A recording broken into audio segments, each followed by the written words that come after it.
இப்போ ப்ராசஸ்லாம் பழைய மாதிரியே கிடையாது. நீங்க வேற மெட்டர்னிட்டி போயிட்டீங்களா, அதனால தான் இந்த அப்டேட்ஸ்லாம் உங்களுக்கு தெரியல. மெட்டர்னிட்டிக்கு அப்புறம் ஃபர்ஸ்ட் ப்ரியாரிட்டி கிட் தான். ஒர்க் எல்லாம் அப்புறம் தான். ஸோ ப்ரொமோஷன்லாம் பார்த்து கொடுங்க. உங்களோட லாஸ்ட் இயர் பர்ஃபார்மன்ஸ்க்கு உங்களுக்கு இப்போ ப்ரொமோஷன் டியூ. பட் நீங்கள் மெட்டர்னிட்டி போயிட்டதுனால எங்களால் ப்ரொமோஷன் கொடுக்க முடியல.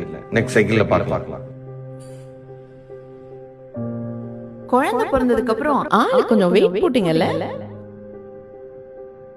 நீ இப்போ வேலைக்கு போயே ஆகணும். பேசாம வேலையை விட்டு குழந்தைய பார்த்துக்கோ. குழந்தை ஸ்கூல் போனதுக்கு அப்புறமா வேற வேலை தேடிக்கலாம். இந்த டீம்ல உங்க பொசிஷனுக்கு பேக்அப் பண்ணியாச்சு.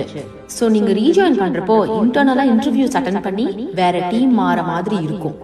இன் கேஸ் இன்டர்னலா நீங்க செலக்ட் ஆகலனா நீங்க வெளியில போற மாதிரி இருக்கும்.